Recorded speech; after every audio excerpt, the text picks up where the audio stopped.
You're listening to an Airwave Media Podcast. Hello, friends, clever listeners.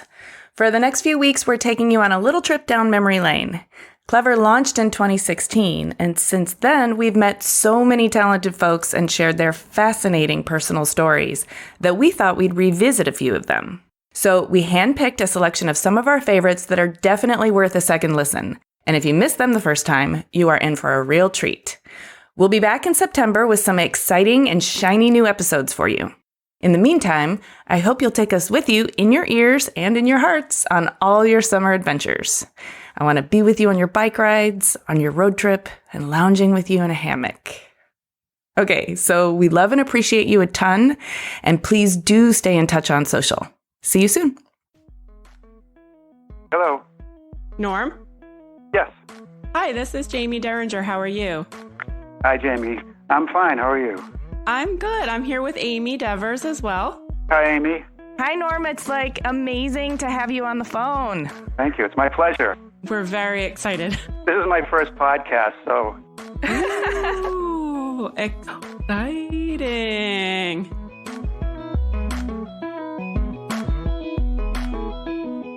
Hi, everyone. I'm Jamie. I'm Amy, and this is Clever.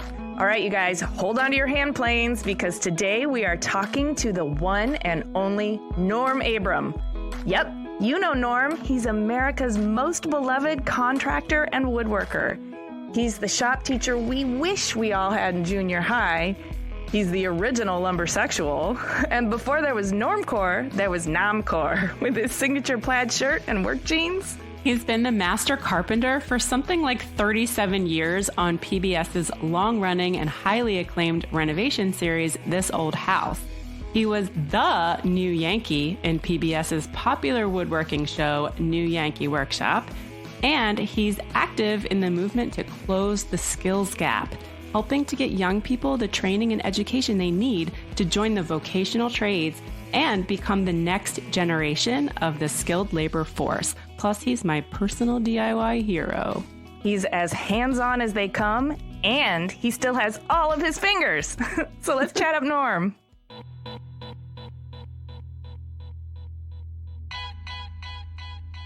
My name is Norm Abram, and I live in the Boston, Massachusetts area. I'm the master carpenter for This Old House, the TV program, and a builder and woodworker as well. And I do this because I love it. I love the whole idea of working with wood and renovating houses and building new houses and anything that has to do with construction.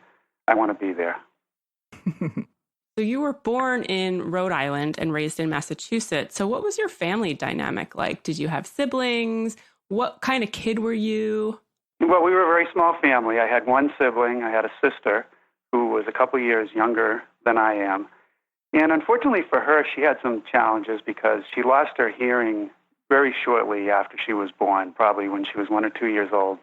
No one seems to know the exact cause, except there was a possibility it might have been measles. So I didn't see a lot of her. She spent a lot of time in a boarding school in the Massachusetts and Boston area, where she learned lip reading and basically got an education which brought her from, first grade to 8th grade. And then by that time, she was probably 15 years old because they'd spend 2 years in each grade of elementary school. I graduated from high school, and the year after that, my sister went to the same hearing high school that I went to and got her high school degree. And then she went on, and she has her own family now, and her children some are out of college. One is still in college. So I didn't get to spend a lot of time with my sister, so I was kind of a loner. I saw her on weekends. My father, was always around. He worked very hard. We had a, very simple life, but we had everything we needed. And because he was a carpenter and a builder, I often would spend a lot of time with him, whether it be in the basement when he had brought home some material that he was using to build, say, a vanity for a project he was working on. He didn't have his own construction company, but he worked for remodelers and eventually custom builders and would end up being the leader or the lead man on a lot of these projects. And I loved to play with everything mechanical. When I was young, I was into cars. We had a boat on the lake. I was into boats. I was into building.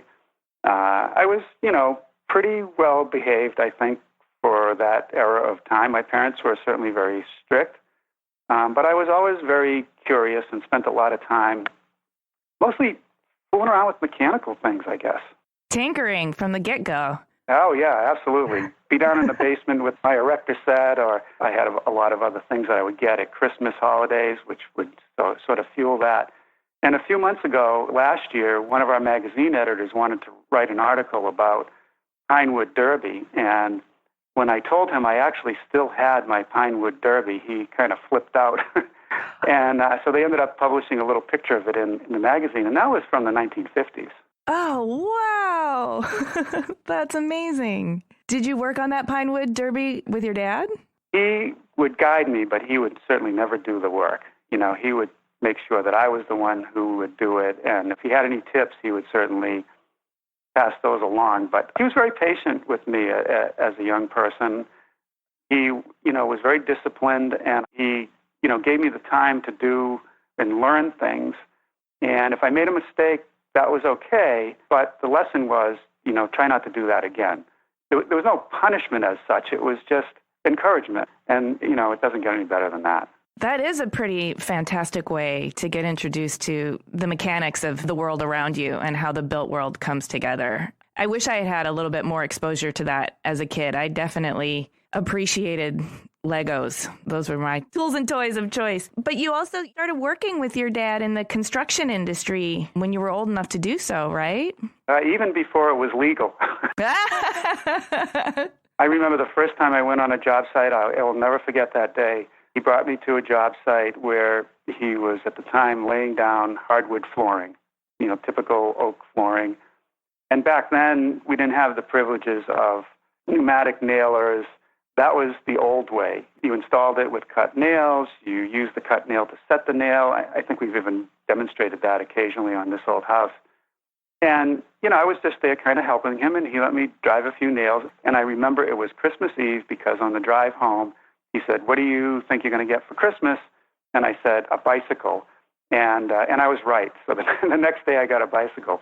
And that was sort of a solo visit. But when I was 15, from the time I was 15 on till I left college, I worked every school vacation, every summer for the same company my father worked for, generally under him as the foreman of the job site. All through that period of time, in the middle of the winter, all summer when it's 90 degrees, it didn't matter. That was the way I made enough money to put myself through school and also have some spending money to play around with. Looking back on it, what do you think that did for your father-son relationship? I know a lot of teenage boys who would have wanted to get as far away as they possibly could from any sort of authority. But, did that strengthen your bond? Did it help you develop a real deep respect for his skills and work ethic? Did it cause friction? Yeah, absolutely. Especially the respect of what he was doing for our family. It was a job. It was hard work, but satisfying work. But I guess I look back on it a little bit later, but we never had any conflict. And I know what you're saying about children who, the last thing they want to do is work with their dad. And I had two stepkids for a while, and they're all adults now. And one, I couldn't get him to do anything. It was like if I told him to do something, he would find the most difficult way to do it, even though I had told him the easiest way to do it. And I had another who actually worked for me for a few years, and he's just done wonderful in his own business. He's almost 50 now, but he kind of took it in the same way I guess I took it in. And, we had a pretty strong bond, but I think only after he retired and I was building the house that I'm in now, and he would come on weekends to help, did we really connect on issues, just personal stuff, what it was like for him to have fought in World War II, the Battle of the Bulge, all of that. I had never heard any of that during my childhood and adulthood until that time. And it was really good for me in the long run because it was not too long after that I lost my dad, but at least I had the time to spend with him. Sometimes he'd show up at my house site, and we wouldn't get anything done for hours because he'd want to sort of talk and tell me, more about his life that I didn't know. And that even really gave me the opportunity to know him better than I had ever known him before. And that was the greatest part of the relationship. What a gift. Yeah, I think some kids don't ever really have that, those open and honest conversations with their parents or have any interest when they're teenagers of like knowing about their parents' lives. But it's only when you become an adult and you start thinking about, having your own family or after you have kids and then really connecting with your parents on like an adult level and understanding where they come from. And that's always such a wonderful experience, I think, for people. Yes, especially with that generation, too. My father's generation, the greatest generation, they were always very quiet about anything that went on. They kept to themselves a lot. And I think for a lot of them, I can only speak for my father, I guess, but for a lot of them, that was not a good thing. But when they did bring themselves to, reveal a little bit of what hurt or what was different and how it influenced them, I think it was a good thing for them. So that generation, a lot of people, I don't think they engaged with their children that way. I think they kind of kept it quiet. And I think sometimes to their fault, it maybe is that when they were questioned, they kind of pushed back when they probably could have made the relationship better had they sort of explained a little bit more. But, everyone's different and everyone handles it in a different way. Mm-hmm. Well, it sounds like you had a really fruitful relationship with your father. And not only were you able to sort of learn and respect his trade and his skills, but you were able to respect where he was in context with the rest of society and how difficult and important it must have been for him to actually reveal his emotional side. And the other great thing about the fact that he helped, with building my house is that I can look around this house and look at the work that he did. So, there's always a piece of him here. So that really means more to me than anything else. That's wonderful. So when you went to Amherst, you studied mechanical engineering and business administration. What were your college years like? Did you, still help your dad out, or were you, too busy with all of your studies? Were you really focused? I lived on campus, so I was away from home, except for, winter break, spring break, and the summertime. I did work all the summers and school vacations. And, I went to the University of Massachusetts, and when I was a freshman in college, I went in as a 17-year-old because that's just the way my birthday fell. So I was the younger side of the group. And, it was a very controversial time in history with Vietnam and everything that was going on. So there was a lot of potential distraction, I might say, on campus. And being in mechanical engineering, which is what I wanted to start out in, that was interesting. But I quickly found out that there were certain aspects of it that I didn't find sort of inspirational enough for me to stick with it in the long run. I liked the hands-on things where we would do shop work and work with metals and learn things that I hadn't ever done before. But when it came to sitting in a classroom with 300 other students in thermodynamics, it was like I didn't really enjoy it. And so, of course, the thing about that generation of parents also is they wanted you to go to college. They felt it was the best thing for you to do. And so I was terrified to tell my parents this was not the right choice for me. But eventually I did. And however, I didn't leave school. I decided that, well, if I'm going to someday have a construction business, which was in the back of my mind, why not switch over to the business side of the campus and learn accounting and marketing and some skills and knowledge of how you run an actual business. And it was funny because a lot of business programs and classes deal with environments which can be totally controlled, like in a factory where lighting makes a difference, the atmosphere makes a difference in your production levels and things like that. But on a construction site, that doesn't exist, especially if you live in New England. It's changing all the time, and people think we don't work all year round, yet we do. And I've been in the snow and scraping ice off of 2x4s and done all of that, so I know exactly what it feels like. And so I didn't get any educational value out of what I was learning there in terms of that. But I did get enough that within a few years after I left school that I started my own business. And so I think that was the valuable thing I got out of the university. I made good friends. In fact, I was just going to walk away and just go back into building. And one of my best friends said, "No, don't leave school now." He said, "Stay for it and get some more education." And I did, and thanks to them, I didn't walk away. And because of them, I gained a little more knowledge, which I guess theoretically maybe made it a little bit easier for me to run my business when I had it going. Yes, I think there's a trend now in education to run MBAs concurrently with MFAs, and I think it's brilliant. I think anyone who plans to go into a trade or into the design or art field has to be prepared to be their own business person. And so getting that kind of training can be just enough of the insurance you need to feel like I can go out on my own and I can make it work. Because you were running your own construction company. Well, you worked for a multi-million-dollar development company as a site supervisor at first, right?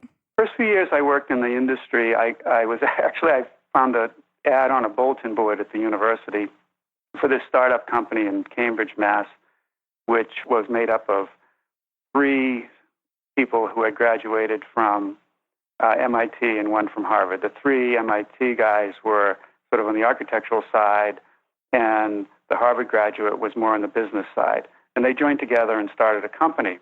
Their idea was to hire a lot of unskilled people, actually, because they came up with a building plan which was sort of semi-prefabrication right on the job site.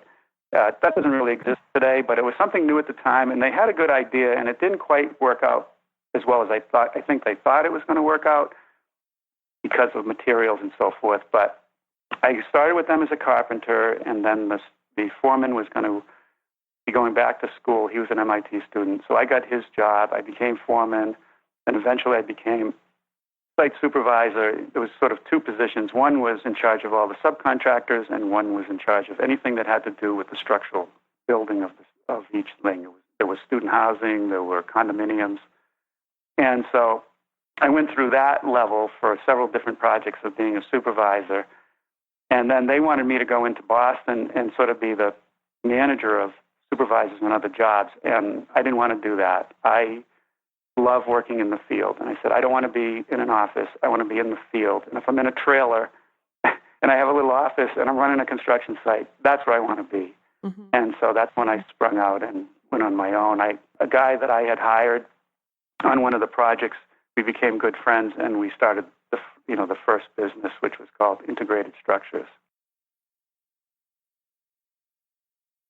Actually, your transition into working for This Old House must have come at some time around that time, right? And you've kind of fell into that opportunity, and I'd love for you to tell that story.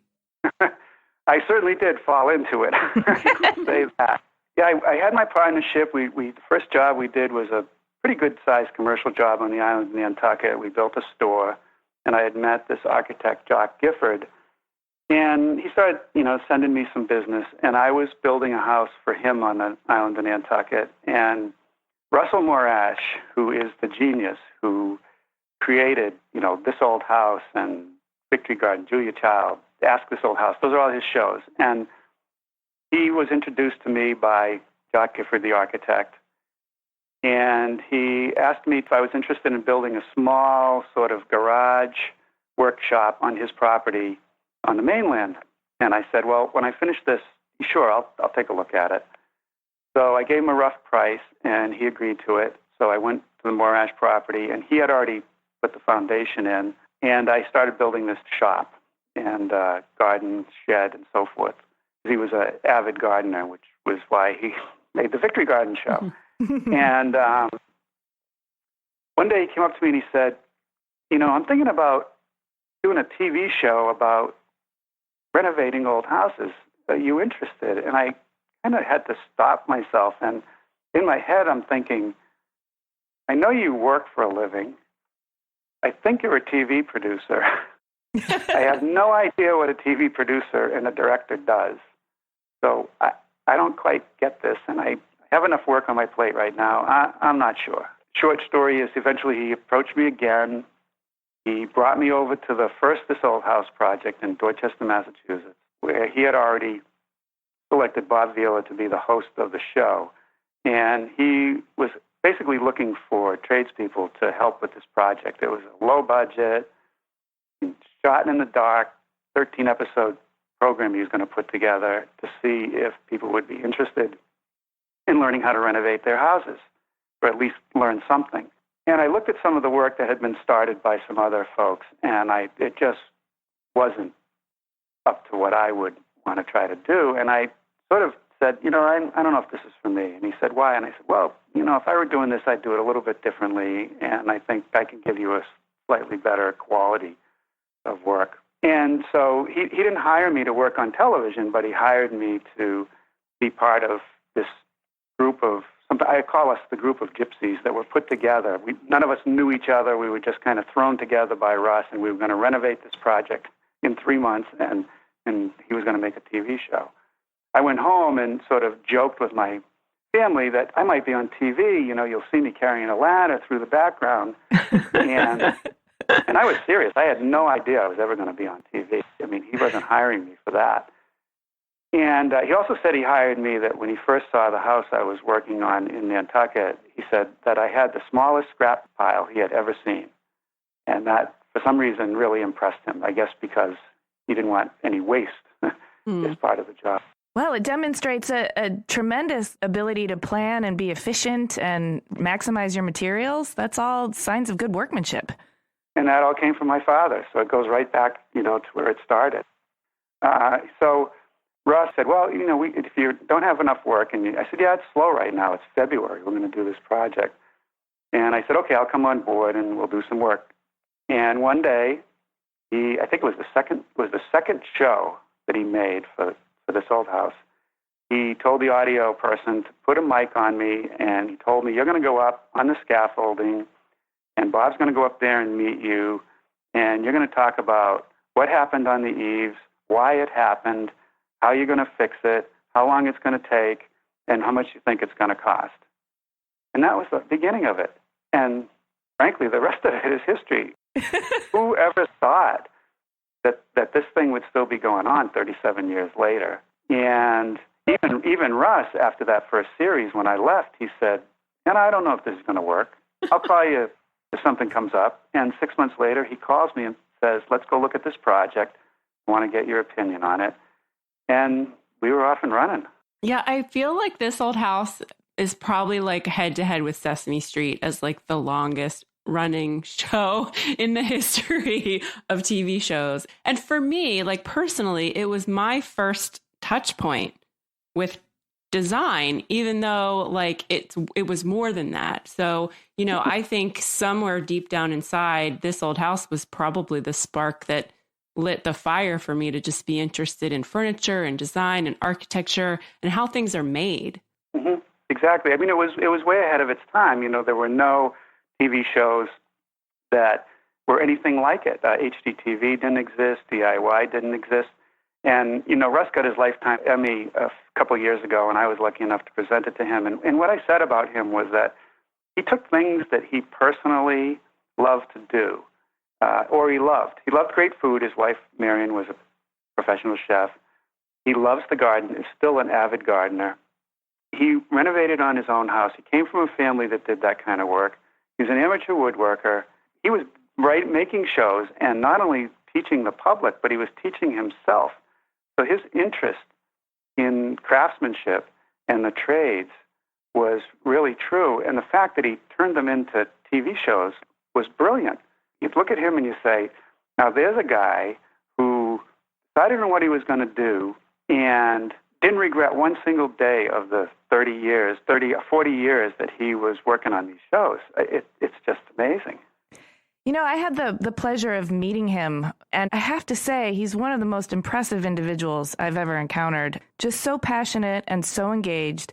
And what I think really, really worked about This Old House, and still does, is that it understood authenticity when everybody else was just trying to find out what was hip or cool and market to you. And it's never really pretended to be anything other than what it is. And that through line means that everyone feels like they know you, they know the rest of the cast, they feel like it's really trustworthy. You're not trying to add any false jeopardy or create any gimmicks just to make it entertaining. And I'm pretty sure Russell Morris also had a very keen sense of how to do this thing in a really lean and agile and cost-effective way so that it's sustainable. And as far as TV making goes, he just really blows my mind. You're absolutely right about getting this done with a minimal crew, a small amount of equipment. There was no scripting of those shows. It was all made up on the site. He had the flexibility to change scenes if he saw something else going on the site. And his whole point of view was, a biggest part of it was to respect craftsmanship. And he put together, everyone who got put together in that cast, one way or another, he had a connection to them, whether it be direct or slightly indirect. He just knew who he wanted to do the work. He wanted real people doing the work. And what he was able to accomplish, and we've been able to accomplish, is that we kept true to our mission, which was to tell it how it is, do it the best possible way we can do it, and try to educate people. When I first went to builders shows, I would get criticized. You'd be riding on the bus from the convention center back to your hotel, and contractors would be saying, "What are you doing? You're giving away all the secrets." And I would just say, "Are you insecure?" Believe me, there are plenty of people out there who have no interest in doing any of this work, and you'll have plenty of work. But there are a lot of people out there that like to understand better what you do. So rather than hide everything from them, let's give them the language, the process. And that was driven by Russ. If he had a guest and he said, "Well, why do you do that?" They'd say, I don't know, I just do it that way. That was not sufficient. There had to be a logical explanation, because that's what we wanted to get, and he wanted to get to the viewers. And you're right about the cast. I love working with those guys. I mean, it's like we're family, and it shows. And you couldn't work with a better group of people, including all our staff. When you think about single camera shoots, an audio guy, a camera, a PA, a grip, and talent, and a producer, and a director, who's also the executive producer, all in one little small package. And the amount of TV that he produced, I mean, one day it was This Old House, next day it was Victory Garden, next day it was New Yankee Workshop, and we all had fun. I'm glad to know you guys are having fun, because it is hard work, but you mentioned earlier about how satisfying it is. And at the end of the day, you have a real tangible sense of accomplishment that not only puts shelter over, people's heads, which is really important, but also educates the general public. And you're right, you're giving them the language, helping demystify the process so that they can take more control over their own shelter, which is really important. Well, I think, too, it's like when people see how things are done and realize the amount of work that goes into it or how much thought is put into it, they appreciate it more. It's not about giving away secrets so much as it is about demonstrating the importance of things being done correctly and properly, and then having an appreciation for someone who has the skills to do that. Right. And I think we need more of that these days, frankly. I think that's part of the problem that we have now, and that we're not drawing enough young people into the trades. Part of it is public perception of the trades. Part of it is the education system got a little messed up when they took all the trade exposure out of the schools. And from my perspective, if a young person doesn't have an opportunity to experience something at all, they're never going to know if they like it. And education is important, there's no doubt about it, but not everyone's, meant to get a 4-year degree. But even if you want to be a carpenter these days, you've got to get some education, you've got to get some field experience. And until we sort of bring back the value, as you said, these are the people who build our houses and repair our houses and do our plumbing and electrical. There has to be more respect. And I always try to tell people in general, if you have a contractor working in your house and you respect them, you treat them well, you don't treat them like second-class citizens, they will do a tremendous job for you. Well, I hear stories all the time. Even if I bring someone to my house to do something that I don't do, typically, I might not do plumbing. Well, you welcome that person to your house. You treat them as professionals, and they go out of their way to do a job. But as soon as it's like, you can't walk in my house because, I just don't want you to do that, it kind of sends the wrong message. And sure, there are people that probably deserve to be treated that way, but for the most part, that's what we would like to help to do with our Next Generation initiative, is change the public perception and give people an opportunity to experience the crafts or the trades and learn them and realize that they can be very satisfying. Before we kind of delve deeper into the value of the trades, why don't you give us the overview of the Generation Next initiative? Right. Well, this is something that Eric Dorkelson, our president, he had been thinking about for many years, and it's something that we wanted to get out there and felt that in talking to contractors these days, you ask them what their biggest problem is, and they say, help. I can't find help. I can't find good help. I can't find dependable help. And then when you look at the statistics and you say, wow, there's 3 million, there's going to be possibly 7 million jobs in the next 10 years or so in the construction industry that are going to go unfilled, you really start to say, there's a real problem here. And how did we get here? Mm-hmm. So it's not so much about how we got here, it's how we're going to get out of here from the mission on our side. It's to empower young people, it's to explore, give them the opportunity to learn the skilled trades, because if we don't do that, the majority of skilled tradesmen now are reaching retirement age, and once they're gone, we lose all our mentoring capability. Right. So we got to get people who have some interest in that, getting some exposure, and giving them some help in order to get the education that they're going to need. So part of our mission on Generation Next is to raise money. And we are working with Mike Rowe and MicroWorks Foundation, and we just gave him a check for $500,000 at the IBS and Kitchen and Bath show in January. That went into his foundation. We got a bunch of charter vendors, sponsors, who were there when we presented him the check.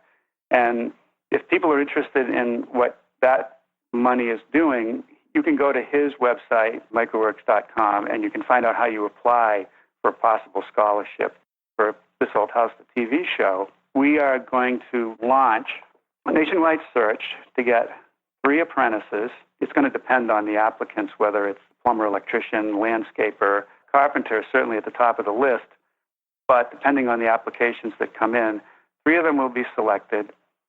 We are going to buy the house that we're going to renovate in next season's series. We'll renovate it ourselves. We'll bring in sponsors.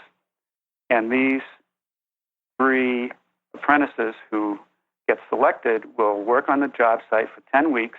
They will be brought to New England. They will be provided with some kind of a stipend and some housing. And they will work alongside the cast of This Old House to get more educated in that specific trade. And we'll put that across all platforms, so the magazine, the website, as well as the TV show. And hopefully those shows will bring some inspiration. We've already spent a fair amount of time with the magazine profiling different people around the country that we've found. And if you start poking around a little bit, you start to hear stories about people who might have started out in completely different careers, and they got a lot of debt from college, and they're having a tough time finding a job, and some of them are sort of taking a chance and getting into the construction industry, and they're liking it. So between, hands are the things we really need. I know there's more people I've seen recently who are interested in the construction trades, but they want to be on the management side. We need to deal with that, which I think is less of a problem. However, when I talk about managers, I always say the best managers, like a great architect or any of the design areas, if they've experienced the craft itself, they are much better at it. They understand the process better, and so you have to have that. Absolutely. It's imperative. I agree. We want to have that part of it, inspire people, make them understand that it's not a slam dunk, that you learn these trades in a short period of time.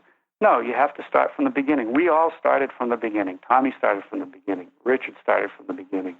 Roger started from the beginning. I started from the beginning. And it's a journey. And people have to understand how rewarding that journey can be. And I did a little segment with Charlie Silva on This Old House where we solved the problem. And at the end of it, we said, this is what it's all about. We see a problem. We use our minds to figure out how we're going to do the problem. And we use our hands to actually execute the solution. And when you look at it in the end and see that you've got it done, it doesn't get any better than that. But you've got to go through that process. And I think we have to change the student, their feelings as well, because too many contractors tell me they get students who are in, and then they kind of have an attitude that they've learned it all. And part of that has to be solved by the people they're working with. So sometimes the old generation can be a little tough on the young guys. So I think they have to back off a little bit, but they got to do it in a way my father did it, which is like, yeah, you made a mistake, but you learned from it, right? And I even used to tell my workers, I would say, don't be afraid to ask me a question, because I would rather have you ask me a question if you don't understand what I want you to do, so that I can explain it to you in a better way. And I can't tell you how many times with your carpenter's pencil, you're drawing on a piece of plywood to show one of your workers how you want something put together and what the sequence is. And, ask me if you don't know what I want you to do, and everything will be fine. However, if you make a mistake that you weren't paying enough attention to what was going on, you shouldn't make it a second time. You sort of, this isn't 3 strikes, you're out, because on my side of it, I'm running a business. So I have to be a little bit tough about making the same mistake twice.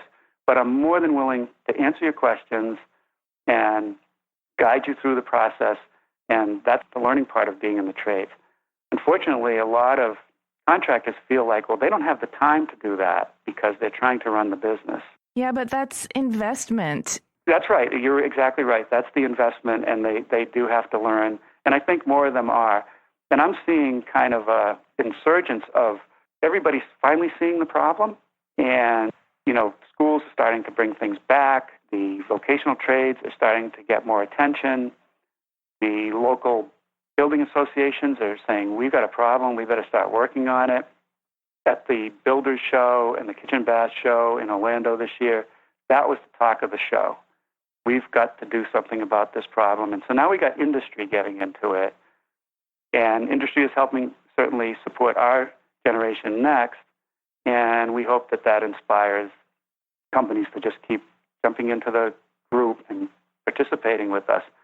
I talked a little bit at the Builders Show, and I said to the crowd, I said, it's amazing to walk this show. I've walked it every year for the last 20 years, it seems like, and I see all this innovation and these new products, and they're great. But what scares me is that we don't have enough people who know how to deal with these products. They don't know how to install these products correctly. We need to educate them. We need to find them. We need to bring them into the fold. And I think there's so many young people that get pushed into a formal 4-year education. My brother's generation, which are more millennial, the college thing was like shoved down their throat. Like, you have to go to a 4-year college and get a degree or nobody's ever going to hire you. And I think that definitely does a disservice, because some people, they just don't need to go to college. They have a great talent or a great skill that they could learn, and they're going to be just fine, and they don't necessarily need the degree. So you really need to focus on what's best for that person. And in my case, I went to 4-year college and I got a graduate degree in furniture design and construction. So I feel like I would have really benefited from having a shop class in high school or something where I could have, really satisfied those urges earlier on. And I love my college education in terms of building things. But I think what we don't understand when we push people into knowledge work is that we're robbing them of a sense of a real tangible kind of accomplishment, a real concrete measure of what they got done in a day. And we're assigning them to a world of arbitrary promotions and number crunching that doesn't really register on a deep level sometimes about what kind of impact you made on the world. Mm-hmm. Right. And we don't want these kids sitting on the sideline, or these young adults sitting on the sideline feeling like if they head into a trade that they're going to be somewhat mistreated or not respected for what they do. And that's where the public perception comes in. But the best thing that I heard last year was my wife and we were at an art opening for a friend of ours. And this woman walked in and she said, You're Norm Abram from This Old House? I said, yes. She said, I have to tell you a story. My son started watching This Old House when he was like 9 years old. He loves This Old House. And he is now a contractor in the local area. He has his own little website, and we featured him as one of the profiles in our magazine. He's doing this work. So I said, oh, that's terrific. I said, I need to get his name, his phone number, his email address, because we'll have one of our staff do a pre-interview with him because he's just the kind of person I'm looking for to feature on this initiative that we're trying to do to inspire other people that this can be done and it can be a very rewarding job, not only, for your own well-being, but from a financial point of view as well. He said, well, I want to tell you a little bit more. She said, one day he came up to me, he was a young teenager, and he said, Mom, is there anything you'd like us to do in the house that, you would really like to have? And she said, well, I'd like to have a sliding glass door off of the kitchen area, the dining area. And he goes, oh, I can do that. And so he went ahead and actually did it. I guess he got some help from his dad, but his dad really wasn't very knowledgeable in construction, but he actually got it done. And I said to her, the thing I said to her, which I think more parents should be doing, is I said, congratulations to you for letting your son follow a path that he wanted, not the one that you wanted. Mm-hmm. Yep. And that's what we got to drive into parents' heads. Look, don't pigeonhole your kids into thinking they're going to be a failure if they don't get a 4-year degree. I went to the University of Massachusetts for 5 years. I do not have a degree, but I have a heck of a job, and I love what I do. And I'm able to, through the TV show, which was a total fluke and piece of luck that it all happened, but I get to at least share some of what I know with the public.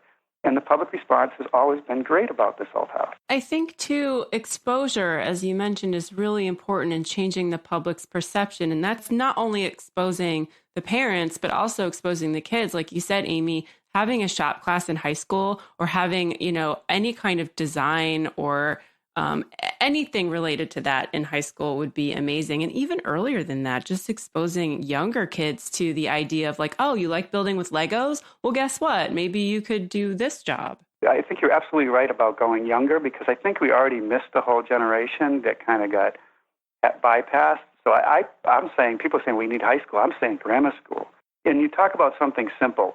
I'm on the board of directors of Old Sturbridge Village. I don't know how much you know about it, but it's one of the best living history museums in the country in Sturbridge, Massachusetts. And we have interpreters who represent the period of 1830 and historic houses like you wouldn't believe. But we don't have a woodworking shop. So we're now trying to put up a small exhibit, and the long-term goal is going to be to actually get a woodworking shop like the blacksmith shop, like the pottery shop. It actually runs and functions. And as we were thinking about it, wouldn't it be great if all we did, and maybe just on weekends, if all we did is set up a little workshop area, brought in some pieces of wood, brought in a plane or a chisel or something, a simple tool that any young person could at least try at, and just let them, run a molding plane over the edge of a piece of wood. Wouldn't that be great? I mean, because kids love to do that. And just to give them that little bit of exposure. Yeah. Not everybody's going to like it, but for my money, if it's 2 out of 10 that even have a glimpse of saying, this is kind of fun, then I think we've started to do our job. You've demystified it and planted a seed, which I think is important. We had a guest who's a designer maker, Brendan Ravenhill, who conducts a boat building workshop for kids every summer. And these are young kids, like 7 and 8 years old. And he had the cutest observation, which is that young girls tend to be way better at hand planing than young boys, which is, I think, just speaks to like the different ways that kids develop. The young girls tend to have like a little more patience at that point, and boys try and, make it work with brute strength. But even just that kind of exposure means when it comes around again, maybe in junior high school, you're less likely to shy away from it because it's not a scary unknown thing to you at that point. And the other point you bring up too is it's about men and women.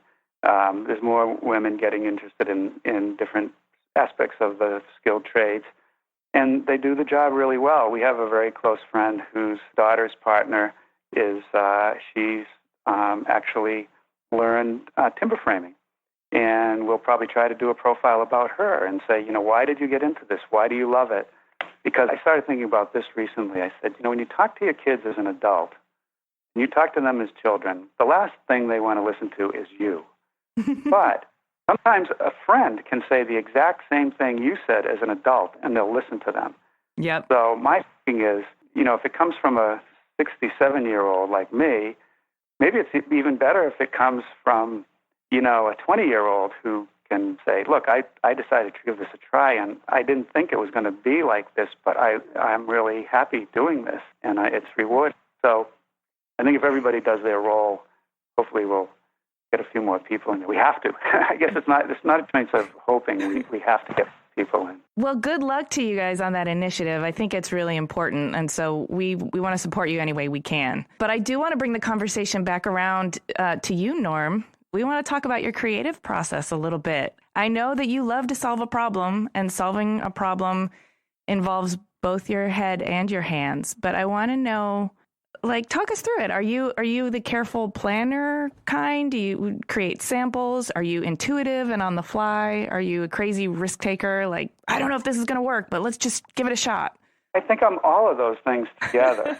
Probably more of a careful planner than anything else, especially when I was doing the New Yankee Workshop show, because we were making a TV show that would be done mostly over a period of about 2 days with maybe a break day in between to build a furniture project.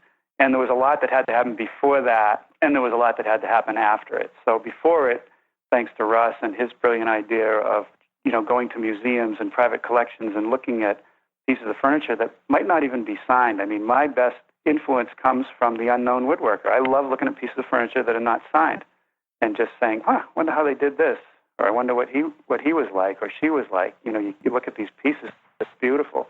And I wasn't trying to replicate everything. It was just to study them and build things that were better than the types of woodworking projects that were available in magazines at the time.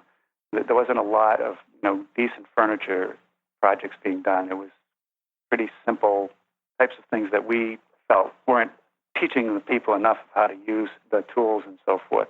So that had planning, and that I would do a lot of sketches, and I'd make up material lists, and I would actually build a prototype, which I didn't have to do, but it helped in the TV production side because it would allow me to figure out how much time it's going to take to actually do this. And sometimes I would change a technique that I did on the prototype. I'd do it slightly differently on the project itself that we shot for the show. So there were some changes that might be made along the way. But at other times, when I'm not doing TV, I think when I run into a problem, whether it be for woodworking or just general carpentry or playing around with a car or a boat, it's just intuitive. This just broke. I don't know anything about it, but I'm going to try to fix it. So I do a little bit about that. And as far as being a crazy risk taker, I don't know. I guess I've had an opportunity to do some things that I never thought I would be able to do because I do the TV show. You get exposure and you get invited to do things you never thought you would do.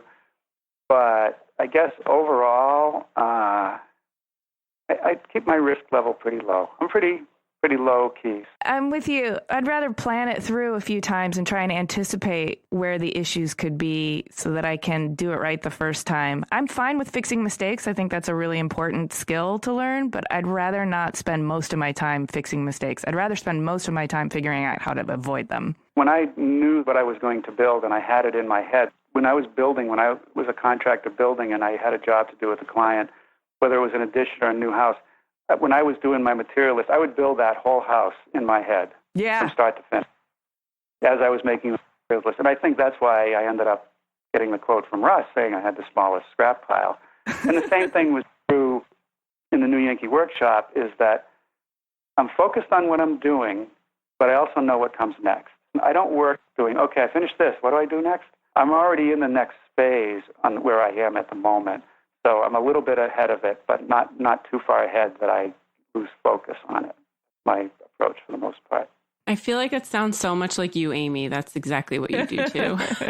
Yeah, pretty much. So I want to know, you love carpentry, you love building furniture, woodworking, working with your hands. Is there anything that you absolutely hate doing, or you're just like, I wish I didn't have to do this part? Up until a while ago, there was really not anything that I hated doing. But I think as you get older, there's a couple that kind of creep in. And now, at my age that I'm at now, I hate doing demolition. I used to love doing demolition because you could get all your frustrations out. But now I don't like doing demolition. It's too dirty. I don't know. Maybe I'm becoming a wimp, but I don't like demolition. And as I look out my window as we're getting blasted with snow today, I'm not looking forward to going out and cleaning up the snow because I have a pretty big driveway. But other than that, I like to be challenged more than anything else. I sort of live my life looking for challenges. I can see that. And I like to think that your distaste for demolition now has more to do with your lack of frustrations that you need to get out than anything. That's my psychological assessment. I mean, I've always been pretty comfortable as to who I am, I guess. You know, and when you're younger, you're always questioning yourself, I think. But as you get older, you start to say, well, you know, some things are not important and some things are, and you make the choices. And yeah. Mm-hmm. I don't look back very far, I'll tell you that. I'm one person I got to meet a couple times, and sometimes I compare myself to her, is that Julia Child was just like that. She was an amazing person. She taught the world a lot, and when she made a decision to do something, she never looked back, and I kind of feel the same way. I mean, in my life, going down the road, every time I came to a fork that I had to make a decision, I've never looked back and said, I wish I went the other way. That's pretty powerful. I've definitely gone the wrong way on a few forks. I won't say sometimes it ended up being that, but at least, you know, I didn't have to go back. Well, yeah, just a detour. Bringing it back to building furniture and carpentry, woodworking, etc., are there any non-woodworking activities that you enjoy doing? I'm a boater. I'm a serious boater, not a sailboater. I'm a power boater. I grew up with small lake power boats, and I do coastal cruising now in a power boat. I love doing it. It was a new skill to learn that I picked up about 15 years ago or so, and I love the challenge to learn something new. I get to respect the power of nature even more, because when you're on the ocean and you run into tough going, you learn a lot.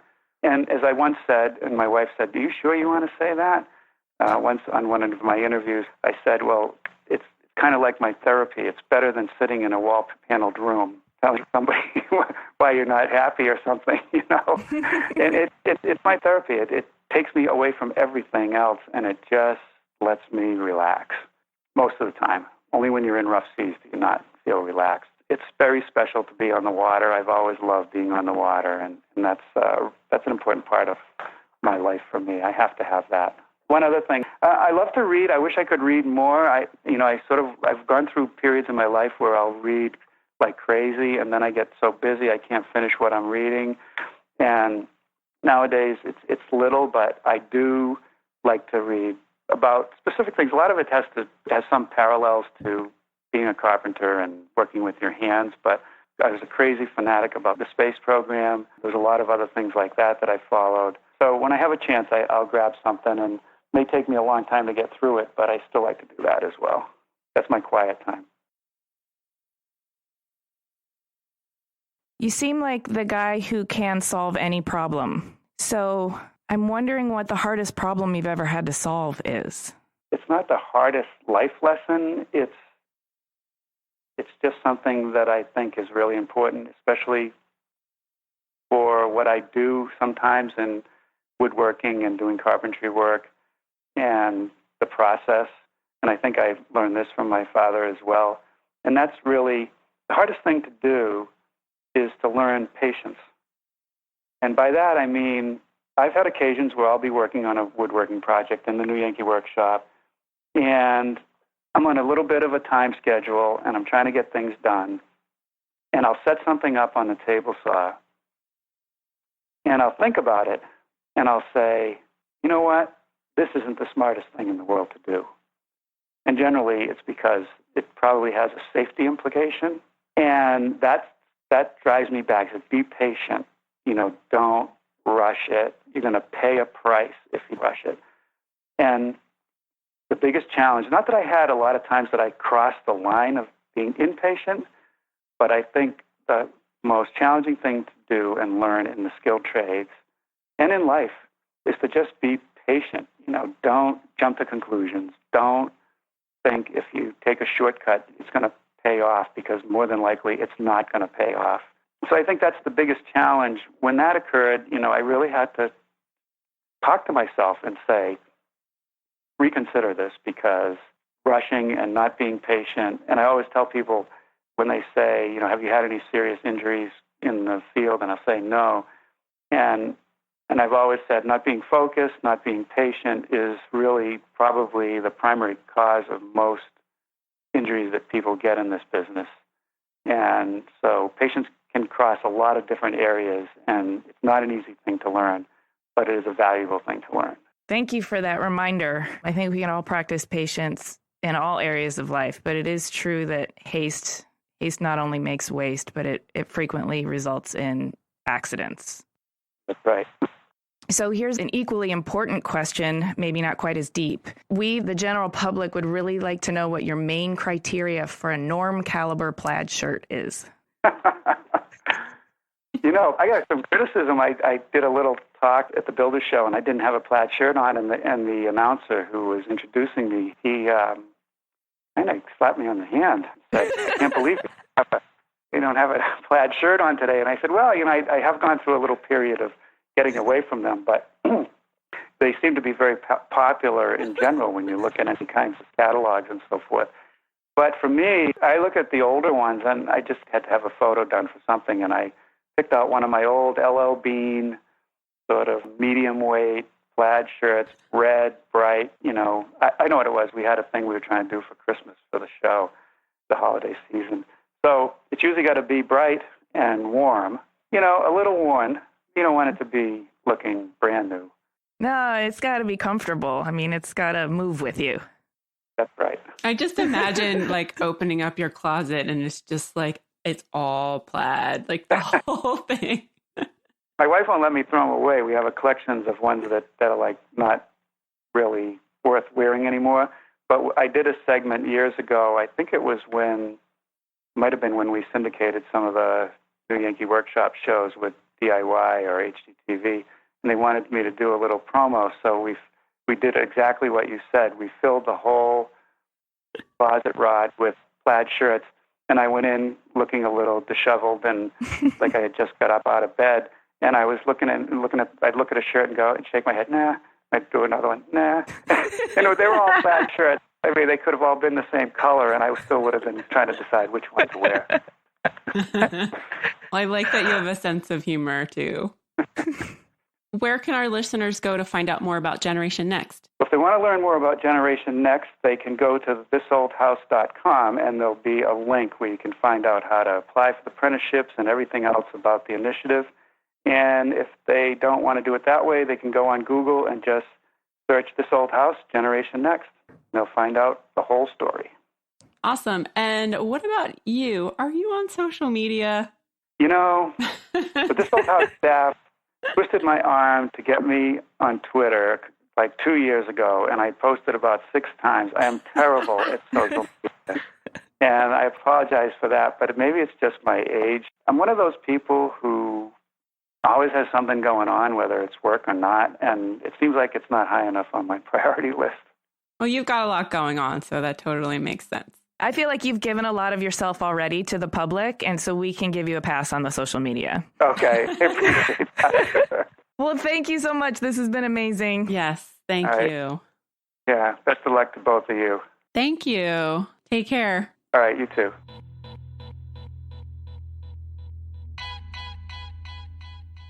Oh my God, we just talked to Norm Abram. What just happened? I don't know.